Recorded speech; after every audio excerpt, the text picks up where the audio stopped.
Class 10 chapter 2 একের অঙ্ক।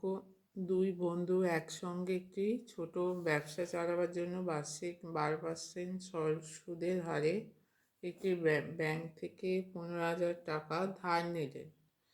4 বছর পরে ওই টাকার জন্য তাদের কত টাকা সুদ দিতে হবে হিসেব করে লেখো।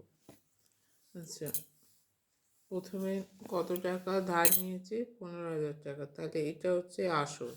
সময় কত? 4 বছর। আচ্ছা, সুদের হার মানে আর সেটা হচ্ছে 12%। তাহলে সুদের পরিমাণ কত? এখানে যেটা সুদের ফর্মুলা আছে সুদ কষার ক্ষেত্রে সেটা হচ্ছে আই সমান P/100।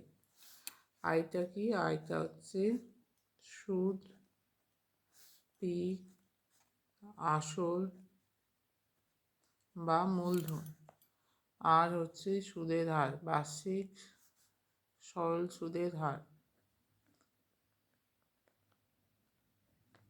আর হচ্ছে শতকরা বার্ষিক সুদের হার। টি হচ্ছে এখানে সময়। আচ্ছা, এই অঙ্ক অনুযায়ী পি 15,000, টি 4 বছর, আর হচ্ছে 12%। কি বার করতে হবে? সুদ। আই বার করতে হবে। পি হচ্ছে এখানে 15,000,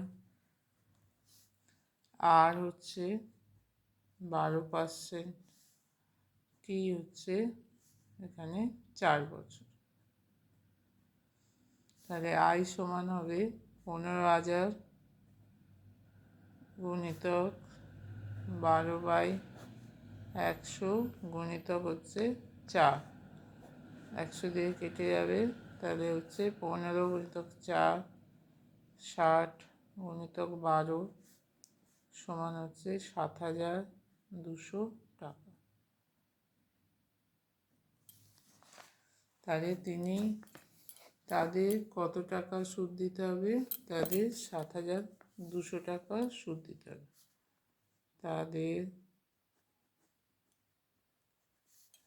7,200 টাকা সুদ দিতে হবে।